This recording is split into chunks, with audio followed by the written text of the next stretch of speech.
What's going on, guys? You're watching The Moden Man, and we've been sitting down talking about things that men in today's day and age go through in terms of conversations, growing, reaching their full potential, and everything else. Joining me today, Nate C. the Cheat. You heard? Hey, Nate C. You heard? What's going on? Tyler Harris, Charles Russ, the usual suspects. And I'm not a father in any way, shape, or form, but all three of you are fathers. And not only are you fathers, you're also killing the game in what you do. As men, a lot of us are ambitious. We want to reach our full potential, but we do know being a father is a 24/7 type of career. How do you guys, not combat, but how do you balance that hustle, that ambition with taking care of a life? I'll say first, I've been doing this for about 3 months. Veteran. I've been doing this about 3 months, going on 4 months. Yeah. And so I don't have all the answers yet. So the balance isn't. I don't even know if you really get a balance. I don't see balance in my future as of right now. How old is your little one? Almost 2 years. Almost 2? And I'm right. I am no different than you 3 months in, I assure you. But I think it's embracing the imbalances and just trying to go all in all areas. I think there's no perfect world where we're gonna sit back and be like, man, everything is just in perfect balance right now. Yeah. But it's just being in a state where you can understand, like, oh, okay, I need to spend a little more time at home right now. Cool. And then you go execute. Okay, I need to spend a little more time at work right now. Okay, you go execute. I need to go spend some time with my daughter. Okay, great. You go execute.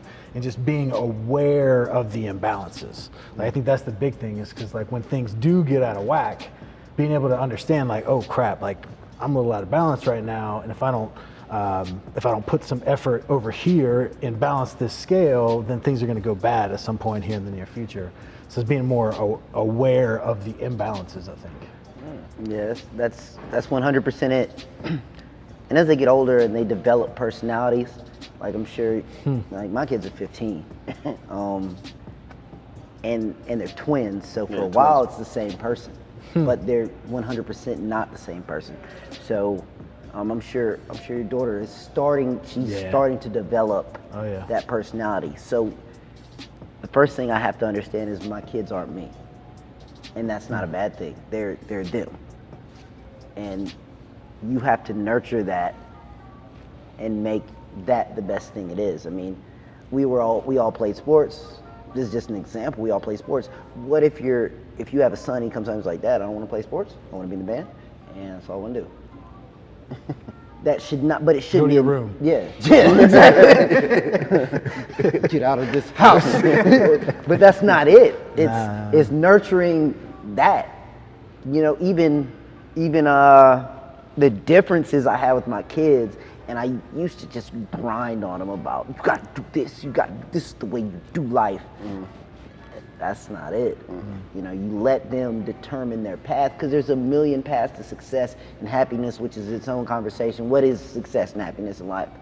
Man, if they're not gonna hurt anybody, and they're on a path to being a productive part of this thing we call society, just nurture that, and figuring out how to nurture that, because it's gonna change. What they need a certain time. I had a conversation with TJ, and I said, one of my things is, and this is exactly how I look at my kids, I wanna be what they need. At a certain point in their life, I felt like nobody was on them. Everybody was kissing their butt. And their mom used to wonder, why are you always on them? I'm like, because nobody else ever is. It's always beautiful. Now they've gotten older, it's not like that. So I can praise them, I can do that. I can say, man, y'all did good. Dad, we played bad, You didn't play bad, son. You made a couple mistakes, you didn't play bad, but you need to remember your mistakes, and let's work on that. Now I can do that. Because as a dad, I feel like you gotta be the jack. You want your kid to develop. Everyone else is gonna do what they want, but that's your child.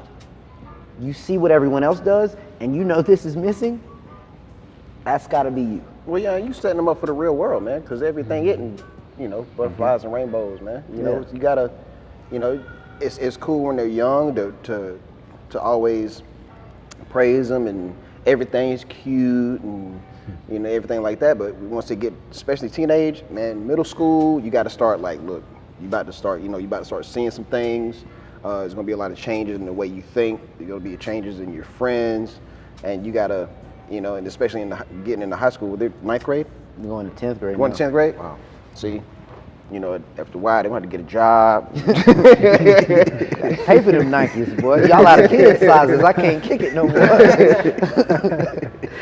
You got to contribute. So you ain't a father, you ain't got a goldfish or nothing?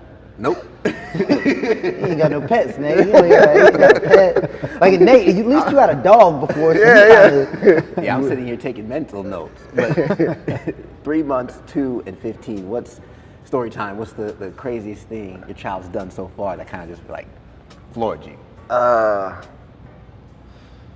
say, I'll go first. I think maybe everything's crazy because she's changing every day. So, you know, the first thing I think was her looking at me.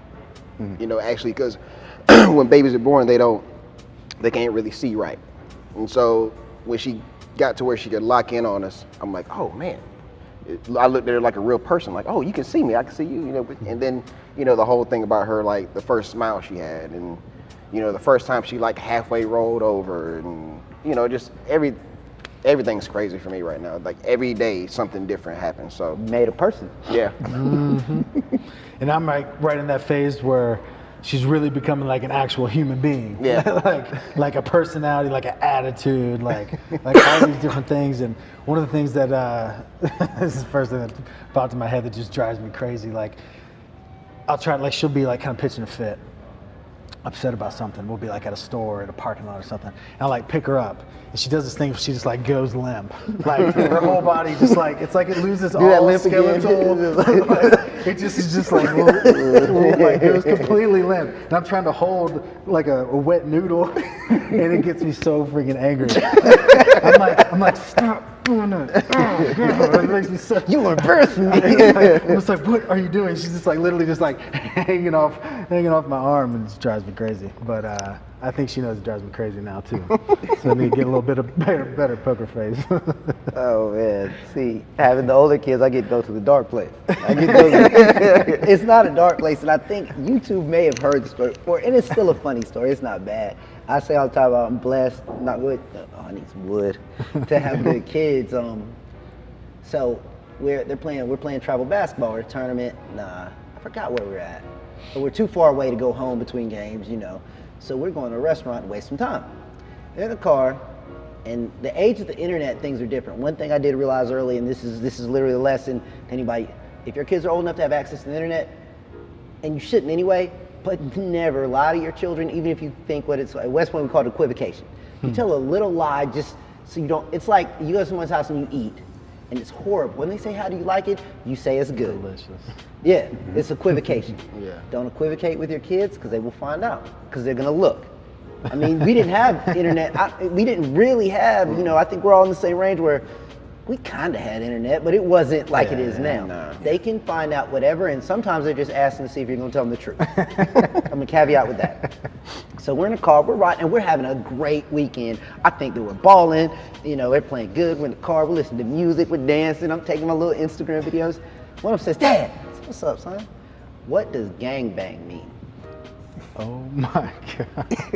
Hold up, wait a minute. We got. No, hold up. Okay. Just hold it, because it'll make sense later. All right. And I said, they're in like 7th grade. I'm I like, need some context. yeah. But that's exactly, I needed some context. I said, why? They have older brothers, not my son, but they have an older brother. Use it in a sentence. Yeah. Yeah. Using the sentence. So I said, why? And he said, well, I'm outside with my friends. We're playing. Cameron's their older brother, and some of his friends were out there.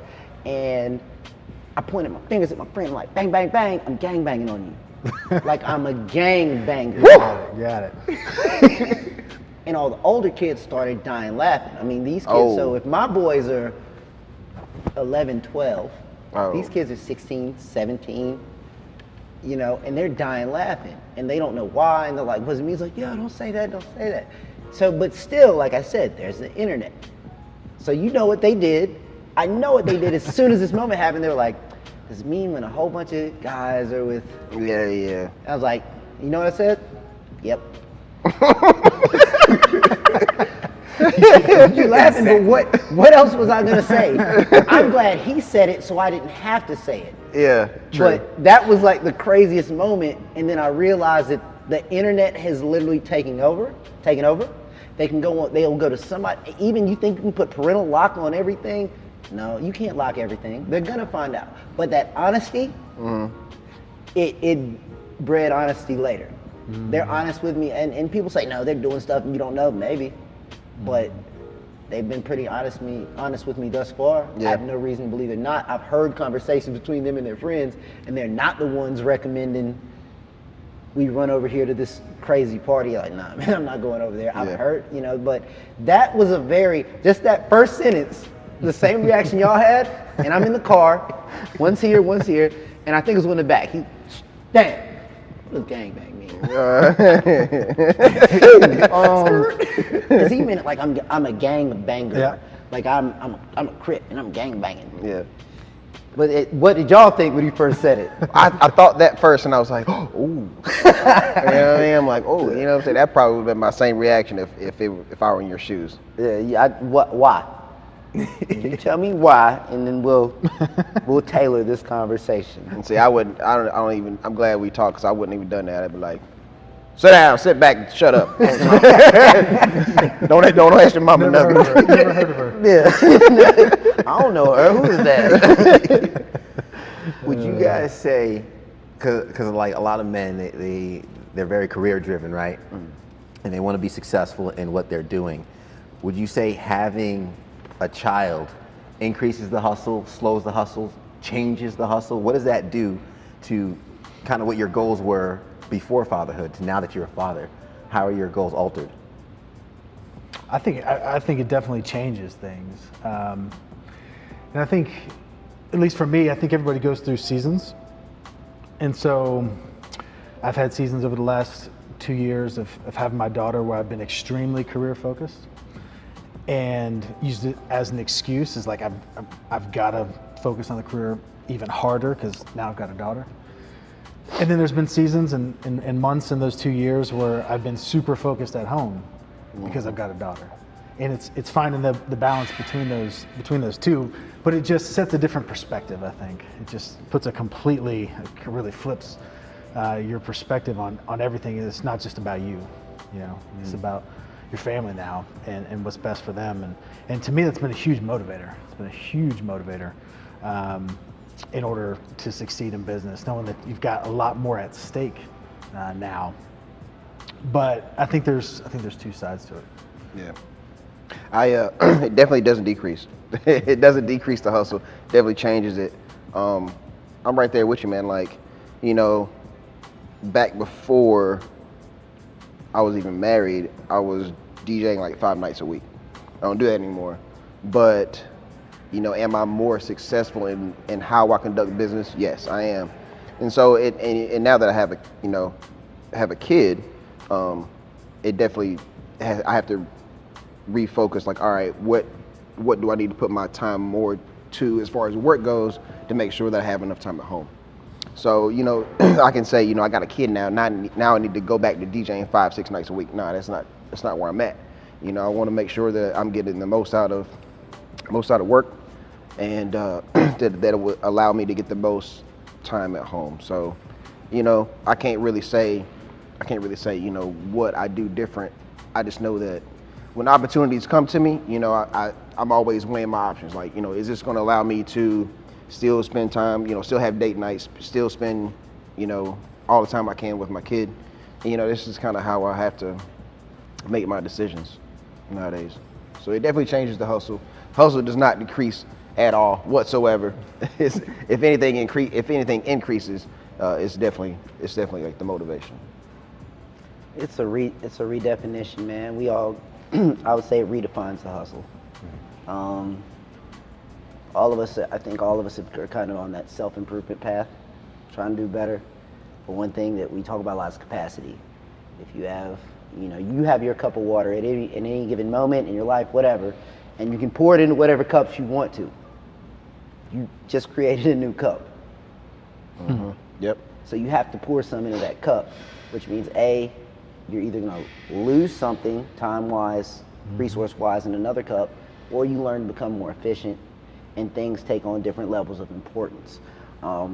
Just to be, being open and upfront, like, I was in I was in the military when my kids were born, and I wasn't together with their mother. So one of my main reasons for getting out of the military, I was stationed in Germany. One of the main reasons for getting out of the military while I was in Germany is that I couldn't come back. Like, you got 4 weeks to leave. That's what you got. There was no determination for me the next place I would go. And the economy was bad. And I still got out and I started my business. And I stayed in Germany and started my business, but I left whenever I wanted to. I was back every other month for a couple weeks. And that was the start of my growth and learning. And the reason I came back to Greenville was literally one of them said, "Dad, why don't you just live here?" Exact words. And they were real cool about it. They're like, "Dad, you know, if you lived here, you would missing games. You would." Like, why didn't I think of that? Yeah, you would come to all the games. Yeah, and I had always thought of it, but now they're thinking about it. Yeah. And so that's like just their development, man, and learning. Because I did everything I could. I mean, I had this video conference and everything, but it's not the same. And and that's something that I always have to be like, man, you miss those. And I owe that to them. It's almost like you can't make that up, but I owe that to them to do whatever they need me to do. One of my 90-day goals was to, when they start school, I typically only get them on the weekends because they get out and they play sports. So they don't get done till 7 o'clock. So it doesn't really make sense for me to pick them up, take them out of my house. It doesn't. But this year, I'm telling myself, we're doing dinner once a week. And I've kind of got my little plan. Every other week, I'm going to have somebody come with me, a friend, somebody they know. But every other week, it'll just be us. It's just like, hey, what's up?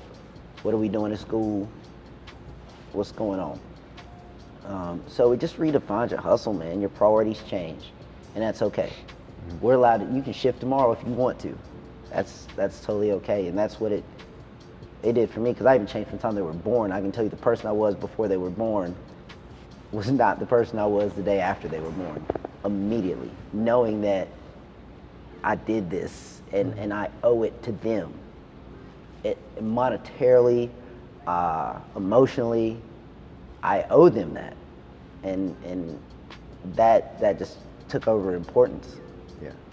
I think my problem with this idea of balance is that 99.9% of the time, the context of the conversation on this work-life balance has to do with taking away from some area. And it's usually the work area. Like 99% of the conversations are like, I'm working on my work-life balance, so I gotta start leaving the office a little earlier. And what people don't, for whatever reason, think of is the fact that you can balance a scale two ways. Yeah, you can take away from one side and it'll balance, but you can also just add to the other. And so when you look at, the way I like to look at it now is just look at like, am I thriving in all the different areas? And so that may mean like, I don't need to work less if I need to spend more time with my family. I may need to sleep less. I may need to like hang out with friends less. I need to go less happy hours. I need to go to less, extracurricular activities, anything that's going on outside of work and family. Maybe I need to do those things less. But I think people use that as this crutch or this excuse to say like, you don't ever hear the conversation, you don't ever hear this conversation. Man, I've been crushing it at home this quarter. Next quarter, I'm gonna take it off a little bit at home and I'm gonna go like all in at work. Like that conversation doesn't exist. And so why is it only used in the context of taking away from something? And so my idea is just going, it's not my idea, but the way I look at things is just going all in each of those areas. And again, identifying those imbalances to be able to know which area you need to keep pushing to get all in on, and just looking at thriving just as a whole, not in this area of what can I possibly take away from. It's like that's a lack mentality to me, as though there's only a certain amount of hours in a day. I've got my sleep, I've got my fun, and then now I got a balance between work and home. That's just, it doesn't work like that. Never enough hours in a day. So you can drop that fun, but that's why that's why I'm a big fitness pusher. My boys like the guy I'm friends with is like, man, I'm killing it at work, but I'm so tired when I get home. I'm like, well, since I've known you gained 40 pounds and you don't get up, but if I was going to the gym, I'd have to get up. I challenged him. I'm like, we'll get up early. I'm like, we'll get up and go to the gym for 90 days and see what happens.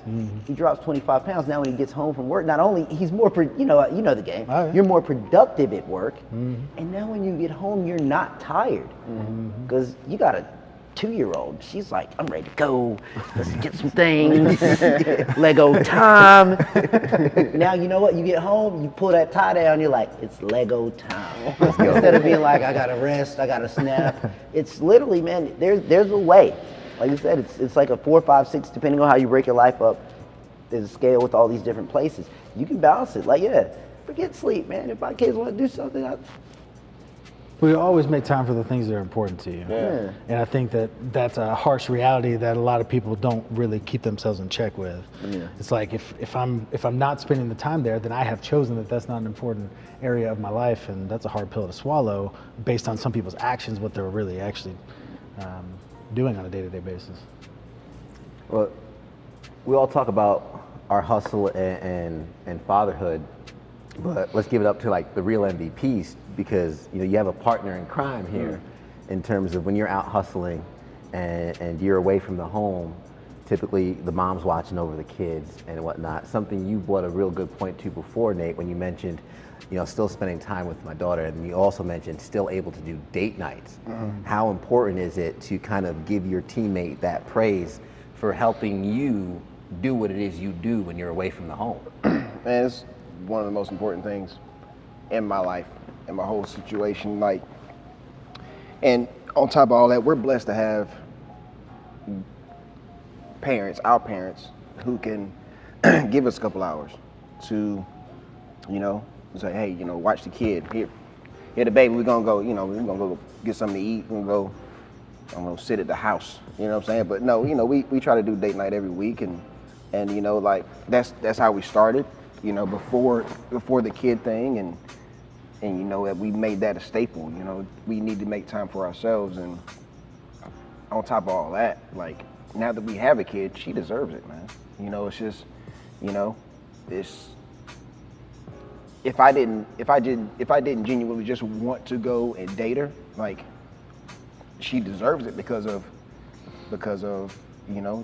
how she takes care of our family. So it's one of the most important things. So if you got, that's just my situation. So some people don't have their, they don't live with their significant other or their baby mama. You know what I'm saying? So if your baby mama's taking care of your kids, you can find different ways to tell her, hey, I appreciate you. You know what I'm saying? So, find out what works for you. That's what works for us. And so, the kid got here because we have a good marriage. So we need to keep building on top of that, and as well building as a family. The three of us. So that's where I'm at with it. I think communication's key in keeping in check with the partner. I spent 238 nights in a hotel last year. That is not easy. But it was even harder on my wife than it was for me. Like I was the one away. Yeah. Like she was the one at home with the child, handling everything at the house pretty much. But it's the communication and understanding that, hey, for the next 3 months, like I gotta go.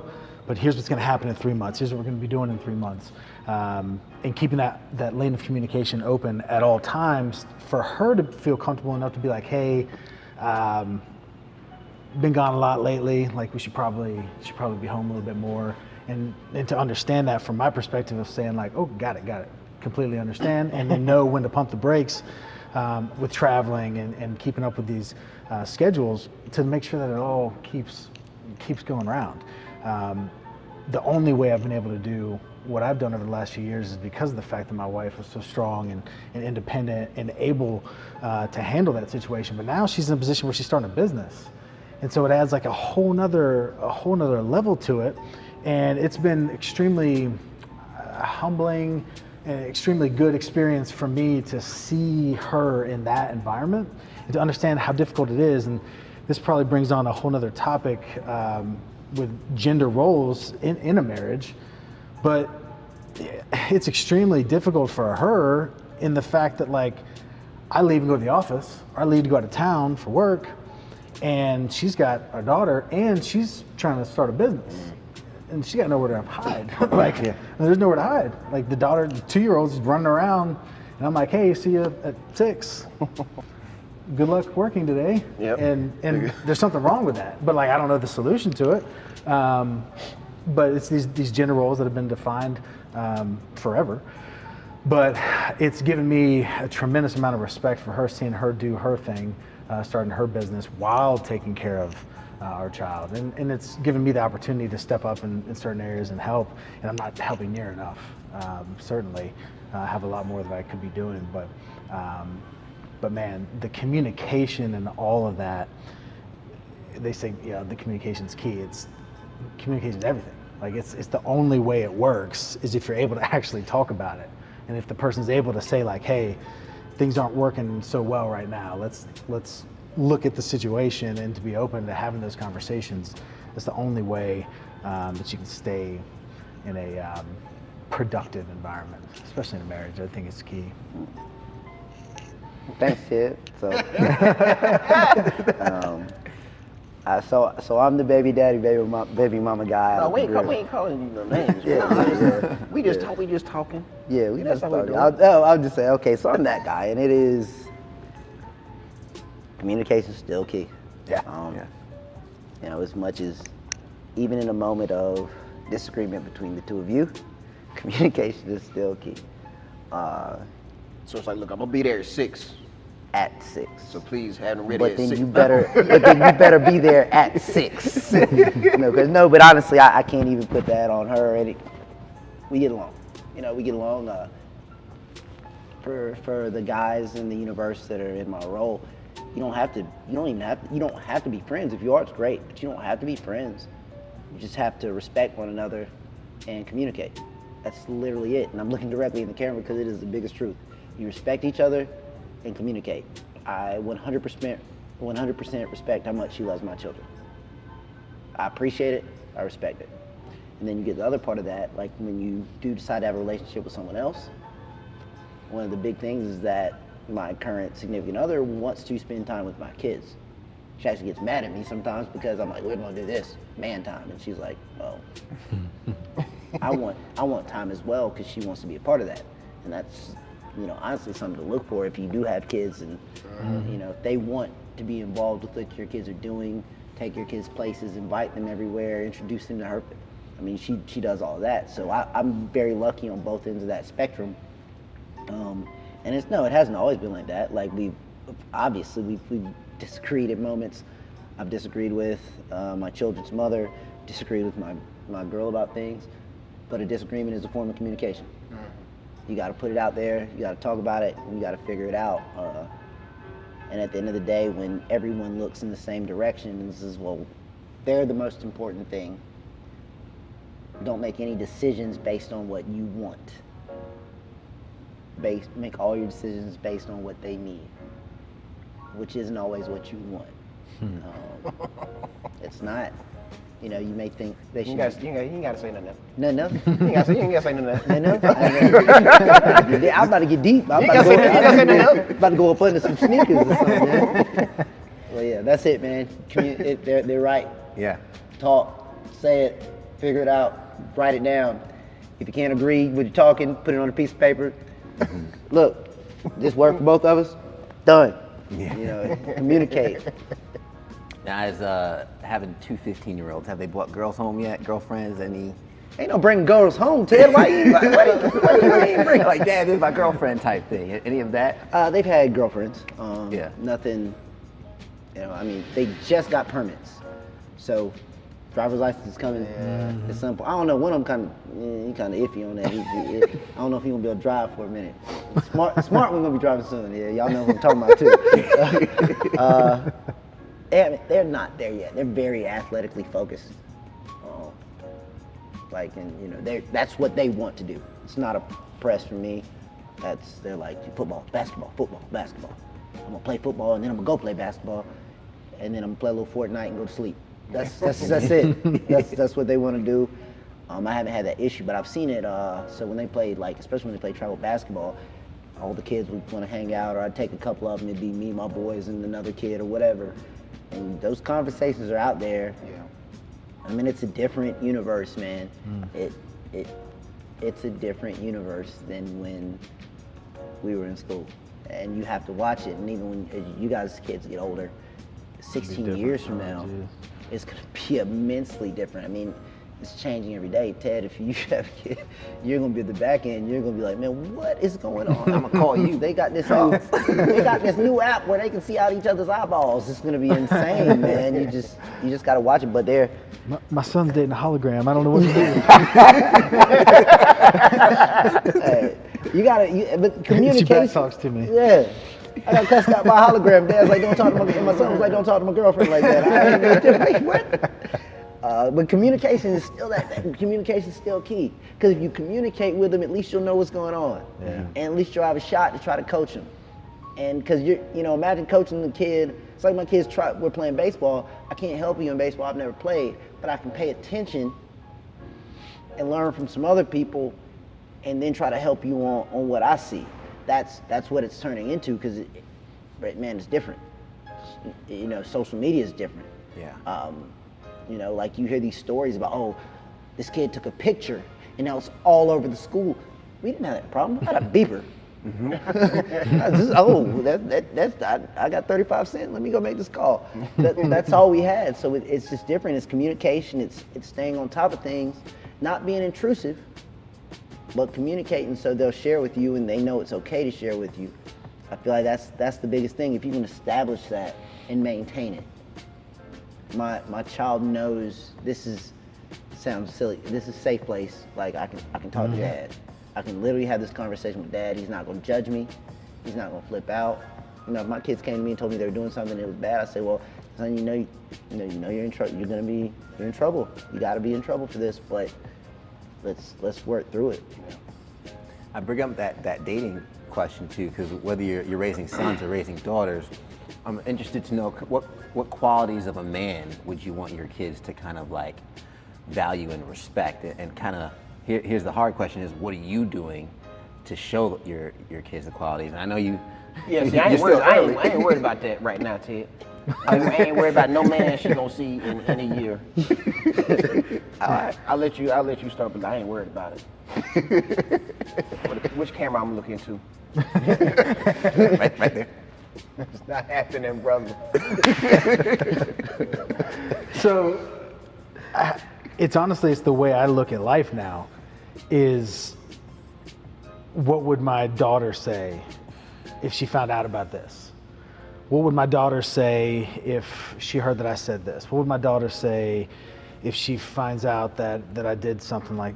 That's the way I look at everything, because my wife's strong. Like, she's strong, she's independent, like she'll be fine. Like, she'll be upset, but she'll get over it and she'll be fine. Like, if I look at all this stuff coming out in the news, all these different people that have assaulted people and all this stuff, like if something like that were to come out, like my wife, she'll be fine. Like, she'll divorce me, move on, be happy, live a great life. But like, I'm worried about what my daughter, like what's my daughter gonna think if all of a sudden something comes out about me and she were to find out. And so that's kind of the lens at which I view the world now. And it's a powerful one. It's a very powerful one, because there's a lot of responsibility with that. Sons, I would imagine, to the same degree, but something about a daughter, man. It's a heavy issue for sure. And trying to be that man, like not like what would that man look like trying to be that man, like striving to be that man that she would one day bring home, I guess. I don't like the way you said bring home, like, not bring home, but like introduce you to. I think it's a really, really good, I think, place mentally to be striving for that on a daily basis. It kind of keeps things really in a good perspective from my mind. I don't know. I was joking earlier, not really, but He wasn't. I definitely want my daughter to, when that happens, that she find a man that's better than me.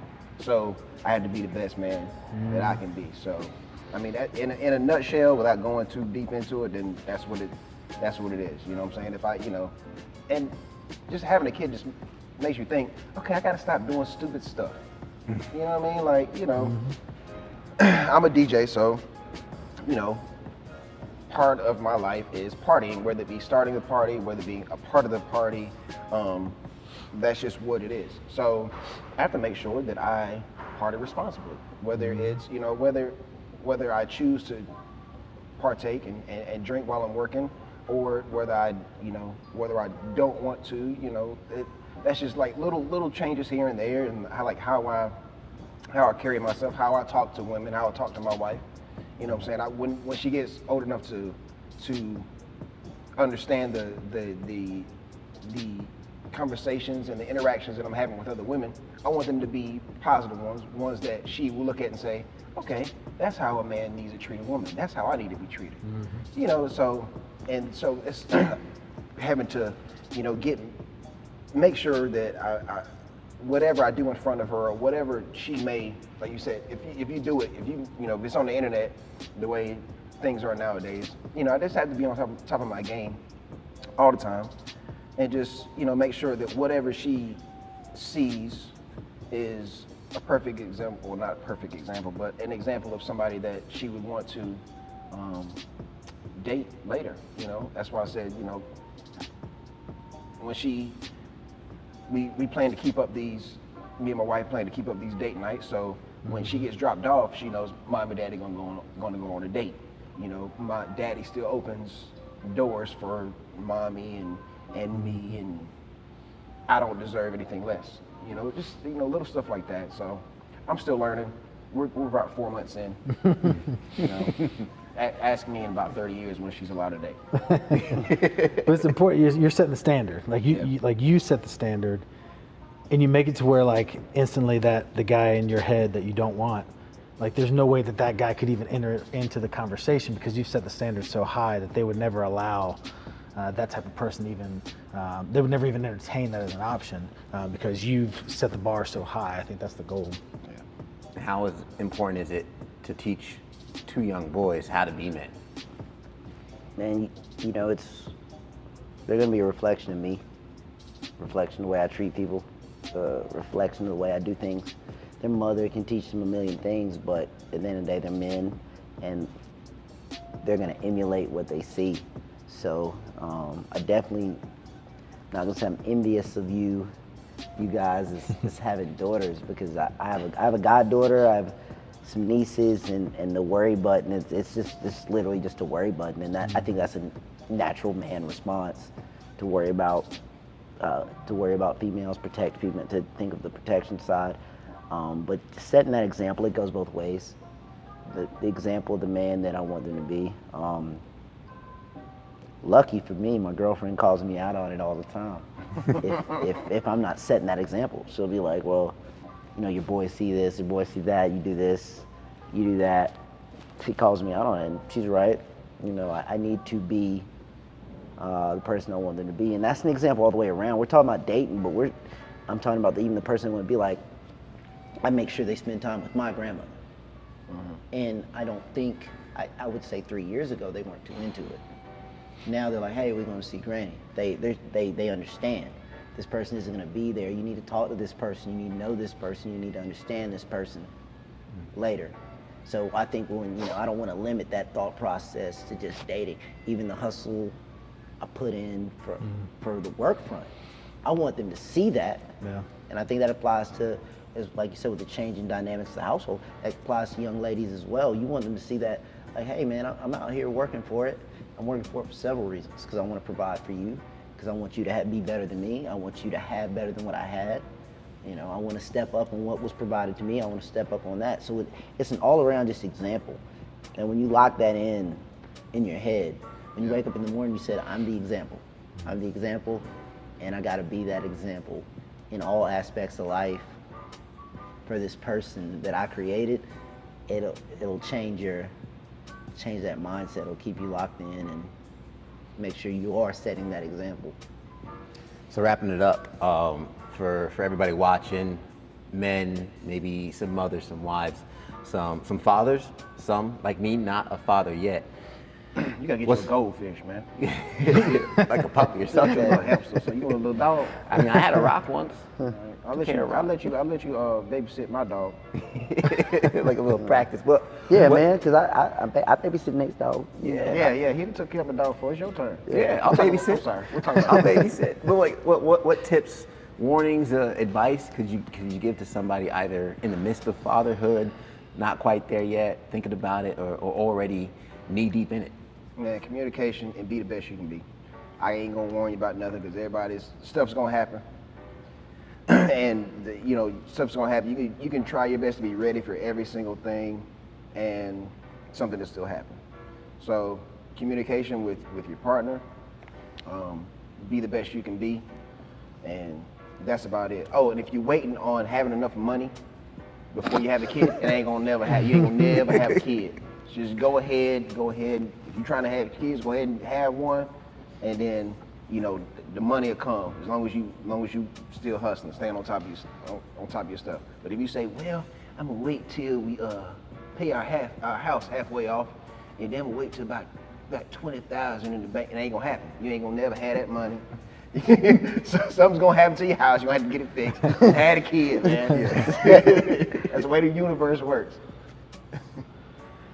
Man, so tips on kids. One thing I'll say before I say that, like the day or two after that last Kanye album came out, I was out running and that song Daughters came out, and I'm like putting away tears trying to run. I'm like, dang it, Kanye. Talking, if you've heard that song, like it's deep on some stuff, like talking about like not wanting that guy to come around, and like I was that guy or I am that guy. And he's talking about not wanting her to have curves like her mother and all that kind of stuff. I was like, man, this is deep. Anyway, side note. But tips, man, I think it's just understanding that you're never going to understand everything, but just always trying to bring your best, to do your best, like Nate said. But I think the biggest thing is quality time, like making sure the quality time with the kids individually, with your spouse, and just making sure that time is super valuable, because time is all we have.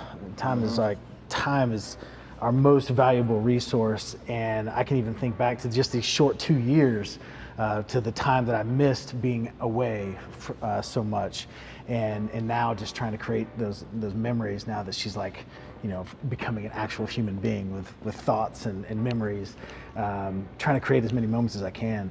And when you're there, like being not just present, but actually being available. I think someone said this, I don't know, it may have been Jonathan, about listening with your eyes, not just your ears, like being like fully in that moment is powerful. And I think that's probably my biggest tip. You guys hit on the head. Be as much a part of their lives as you can. I would say one thing is know the world they live in. It's not the world you live in. It's not the world you were raised in. Understand it. Now that doesn't mean when, I'm wearing baggy jeans and that's not me, but I understand their world, so I can be empathetic with any situation they go through. Not sympathetic, because I'm not gonna have sympathy for you if you go out and do something stupid. I'm your dad, I have to show you that it's wrong, but I can empathize with, I did something stupid on social media, it caused this, and this. Or be able to empathize, because the more you can understand them, the more you can work with them, the more you can talk to them, the more you can relate to them, and the more they'll be able to relate to you, which inevitably breeds trust. Because that's every parent's biggest problem. I feel like at the end of the day, as kids get older, they don't trust you. When they do something wrong, they don't want to tell you because they don't trust your response. They don't feel like you're there to help them. They feel like you're there to punish. So live in their world with them. Teach them about your world. Yeah, but back in my day, yeah, that was coming up. Yeah, back then in the day, when I used to walk 5 miles up hills both ways in snow. I didn't have no my iPhone. I only had a 30-minute battery. I don't live in their world. Be a part of their world. Understand what they're going through. Because if you don't, how can you tell them how to navigate? Yeah. Nate, see, you heard? Yeah, appreciate you. Guys, thank you. And pretty much, You're not ready. You're not going to be ready. I'm not ready. You're not ready. He wasn't ready. Well, I mean, that's the main takeaway. The thing is, we learn as we go. We try and be the best that we can, be an example, be a beacon, and understand the world they live in. I really love that point, and I also love Nate saying, hey, the universe works. You're not going to save up enough money. If you're ready, just jump in, even though you're not going to be ready. I'm just saying, it's just what it is. You know, you can have $1 million. I'm gonna wait till I get about 2 million before then all my kids be straight. No, man, just go ahead. Jump in that cold pool. You'll Go get ahead. used to the water. Yeah. Yeah, that's right. Realistically, yeah, the time will never be perfect, and we touched on it a lot. Communication. And shout out to all the real MVPs out there, the moms that make the men's hustle possible. This is Modern Man. Go out there and do your thing.